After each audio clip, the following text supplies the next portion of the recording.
Hello, good morning. कैसे हो आप? मुझे लगता है कि आप सब ठीक हो, खुश हो। और आज का हमारा नया टॉपिक है साधारण ब्याज, सिंपल इंटरेस्ट। किसी भी टॉपिक को पढ़ सीखने के लिए सबसे पहले उसकी थीम, स्ट्रक्चर, क्वेश्चन कैसे बनते, इसके अंदर क्या है, आप जब तक नहीं सीखने के तब तक आप क्वेश्चन नहीं कर पाने के। तो पहले आपको मैं इसकी थीम समझाऊंगा। ये होता क्या है, मैंने आपके पास कुछ फार्मूले ये लिखे हैं, आप इसे उतार लेना। हाँ, मैं इसका यूज़ नहीं करने का। आइए हम अपने टॉपिक पे बढ़ते हैं, हम समझने की कोशिश करते हैं।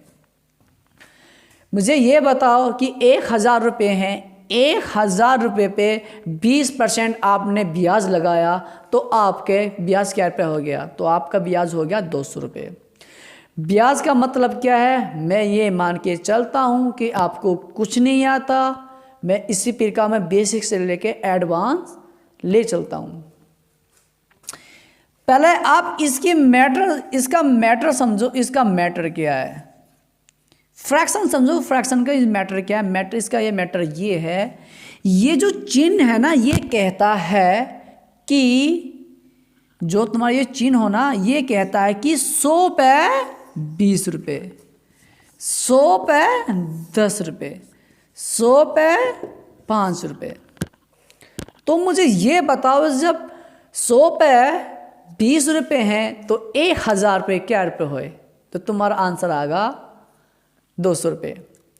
जब तुम्हारा आंसर 200 रुपये आया तो मुझे ये बताओ, 200 रुपये तुम्हारा वो आ गया है ब्याज।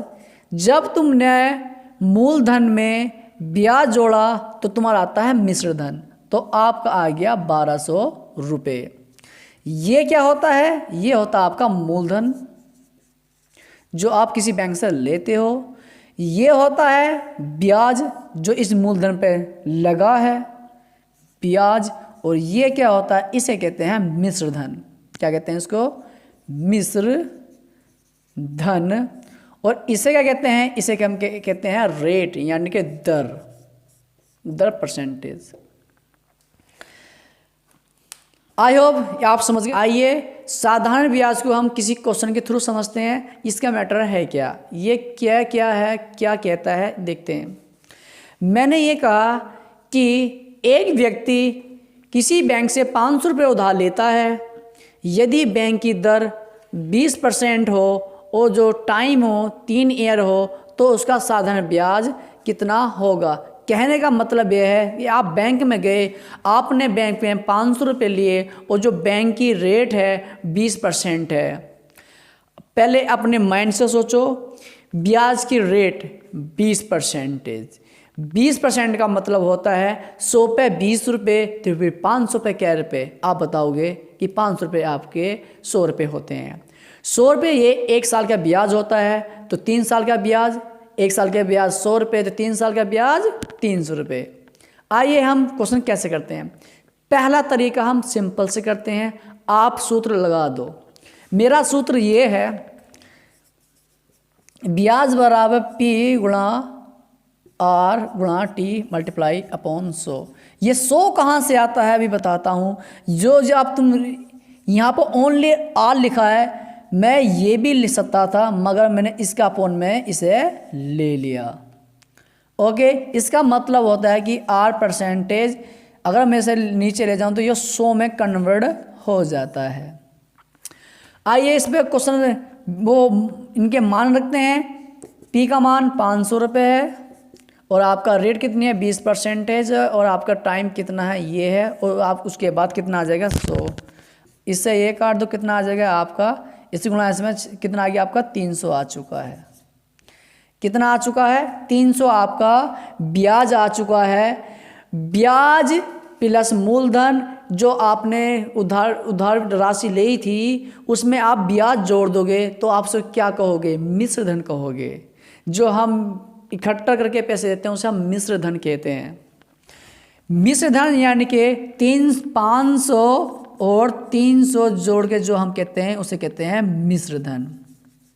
ओके, पहला तरीका। इस क्वेश्चन को करने के लिए दूसरा तरीका, मैं कहने लगा कि आपके पास 500 रुपये हैं, इस पे आप 20% की रेट लगाओ, तो 500 पे 20%, ये ऐसे कैसे लिख दो 20%, इस परसेंटेज का मतलब मैंने क्या बताया आपको, बटे में 100 आ जाएगा। इससे ये कट गया, इससे कट गया, इसी गुणा इसमें करिए, कितना आ गया आपका 100। ये तो 1 साल का ब्याज होता है, मुझे 3 साल का ब्याज निकालना है, गुणा करोगे 300 से, तो 3 से तो आपका 300 आंसर आ चुका है। पहला तरीका ब्याज निकालने का। दूसरा तरीका क्या हो सकता है मेरे पास, 500 रुपये लिखो और जो ये 20% है ना, इसकी फ्रैक्शन लिख दो। 20% की जो फ्रैक्शन होती है 1/5 होती है, तो उसकी 1/5 इससे आप काटोगे तो आपका 100 आ जाएगा। ये तो 1 साल का, मुझे 3 साल का निकालना है, तो मेरे पास 300 आ जाएगा, 300 आ जाएगा। और आपका ब्याज मिला के और मूलधन मिला के आपके 800 रुपये हो चुके हैं। तो मुझे ये बताओ 800 रुपये तुम्हारे क्या है, ये आपसे 800 रुपये आपका मिश्र धन है। करते हैं तीसरा तरीका। मेरा तीसरा तरीका क्या हो सकता है, मैंने यहाँ 500 लिखा और यहाँ मैंने क्या लिखा, 500 जो होता है ये आपका मूलधन होता है, और इस 500 को मैं 100% मानता हूँ। तो 100% की वैल्यू 500 रुपये है, तो भाई साहब 20% की वैल्यू कितनी, इससे जो से ये कट गया, ये कट गया, तो आपका 100 आ चुका है। ये तो 1 साल का ब्याज है, और जब 2 0 से 2 0 कैंसिल और 5 की गुणा होती है इसमें, किसी को डाउट नहीं होना चाहिए। ये तो 1 साल का ब्याज है, हम 3 साल का ब्याज निकालेंगे, मेरे पास 300 रुपये हो जाएगा। तो मूलधन और आपका ब्याज मिला के क्या होता है, मिश्रधन होता है। मिश्रधन कितना हो गया, 800। आइए चौथा तरीका देखते हैं इसका। चौथा तरीका क्या हो सकता है इस क्वेश्चन करने का, और मैं इसी प्रकार हर क्वेश्चन कम से कम 2 या 3 टाइप से करवा दूंगा, जैसे आपको अच्छा लगे वैसे कर लेना। आइए क्वेश्चन करते हैं, हम यही क्वेश्चन करते हैं। 100% की वैल्यू आपकी 500 रुपये है। मैंने क्या कहा, मैं ये कर रहा हूं कि मैं ब्याज में 3 से गुणा कर रहा हूं। ध्यान से सोचो, अपने माइंड से सोचो, मैं ब्याज, जो 1 साल का ब्याज निकलता है तो मैं 3 से गुणा करता हूं। जब मैं 3 से गुणा करता हूं तो मैं एक काम करता हूं, जो मेरी परसेंटेज है मैं उसमें गुणा 3 से कर दूं, ब्याज निकालने का झंझट खत्म। आइए देखते हैं कैसे। मैंने ये कहा जो आपको 20% आपकी परसेंट है, एक काम को तुम 3 से गुणा कर दो तो तुम्हारा क्या आ जाएगा, 60%। 100% की वैल्यू यो है, यो होता है ब्याज। तो ब्याज कितना होगा, ये होता है ब्याज। और हम जब मूलधन को, ये 100 में मानता हूँ मूलधन, इसे मानता हूँ ब्याज, तो मूलधन प्लस ब्याज क्या होता है, अमाउंट, इसे कहते हैं मिश्रधन। 100 मूलधन, ये ब्याज होता है, ये क्या होता है, अमाउंट। अगर ब्याज निकालो तो ब्याज निकाल लो, वरना अगर मिश्रधन निकालो तो मिश्रधन भी निकल जाएगा। ब्याज निकालने में कोई भी ज़रूरत नहीं है, मगर क्वेश्चन में पूछा है कि ब्याज निकालना है तो हम ब्याज निकालेंगे। 100% की वैल्यू 5 से हो तो फिर 3 यानी कि 60% की वैल्यू कितनी, इसकी गुणा इसमें करेंगे तो मेरा 300 आ गया। आगे ना आ गया, वो झंझट खत्म, 3 की गुणा करने की झंझट खत्म। ये हर क्वेश्चन में मैं ऐसा करूंगा। 100% की वैल्यू 500 है, तो फिर 0 से 0 कैंसिल, जो 5 गुणा है इसमें करो, 0 का 0, 16 पंजे 80। हम अधिकतर क्वेश्चन में ब्याज नहीं निकाल लेंगे। तो आई होप ये वीडियो आपको पसंद आया होगा।